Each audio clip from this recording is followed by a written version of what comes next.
With the character of Gorr having just appeared in the recent Marvel film Thor Love and Thunder, I thought I'd read Jason Aaron's Thor God of Thunder run again, which wasn't just an amazing story, but gave us the characters of Gorr and King Thor. In this story, you find out that Gorr, the native of a far-flung desert planet, but with even less life-sustaining resources, Gorr loses various family members over the course of his life, due to starvation, predators, and natural disasters.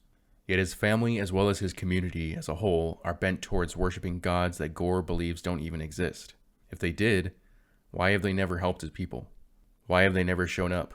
Why, despite the horrible lives they've led with no hope in sight, do his people blindly worship these beings that seemingly don't exist? Gorr ends up being exiled for his beliefs and stumbles across a battle between two gods. One of them calls out for help, which astonishes Gorr before he grabs the spear of the other god and drives it into the chest of the helpless god.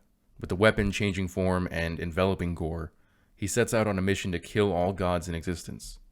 For if gods exist, yet they allow evil to befall those who worship them, then they themselves must be evil, and mortals would be better off without them.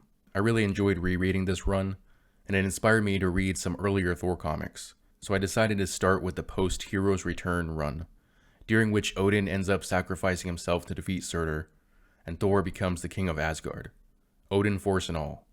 Leading up to Thor Disassembled, where the often mentioned Ragnarok occurs, Asgard is destroyed and Thor dies. I'd read the end of this Thor run before, but this time I read the entire thing, and I was introduced to a character named Desak, or Desak, however you'd say that. A character who was powerful enough to challenge Thor with the Odin Force, who is described as, I quote, a being of unlimited might. Long, long ago, his daughter had been sacrificed to the gods of his homeworld. As hatred for deities tortured his soul, he was given the power to exact revenge. Convinced that mortals everywhere were better off on their own, Desak became the executioner of the gods. For years, he marched through the galaxies, eliminating every pantheon he encountered. Eventually, the Thunder God became his target.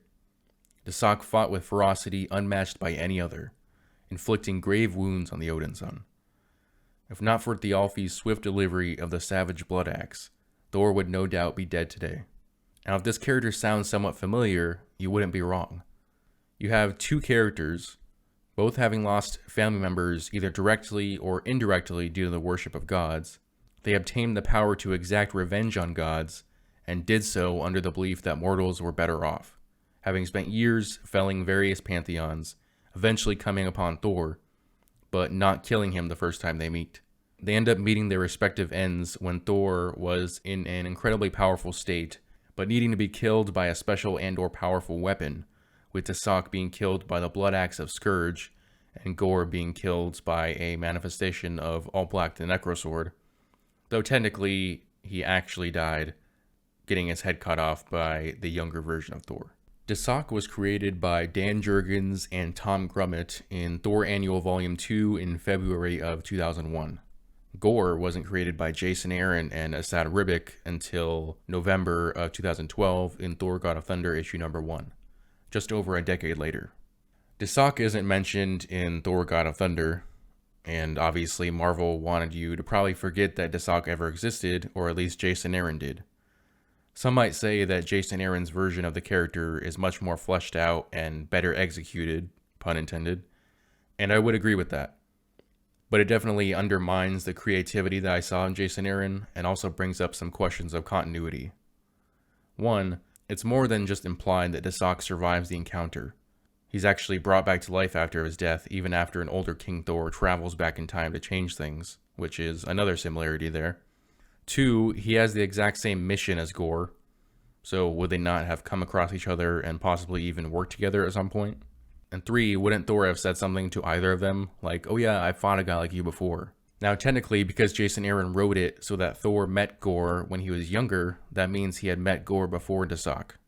Again, Jason Aaron and Marvel probably hope that you don't read earlier runs of Thor. And let me reiterate, I think Gorr is a far better version of Desak than Desak was.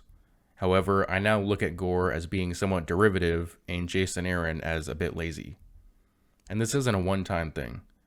Many of the newer writers, and when I say newer, I mean from the past decade, the current greats, if you can call them that, many of them are derivative in their material. And I understand that after decades of material, you're going to end up rehashing certain stories.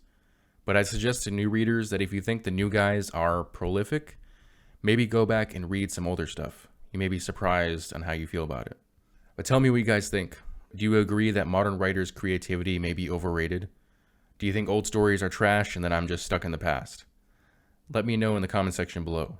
If you enjoyed this video, I'd appreciate it if you hit that like button and subscribe to my channel.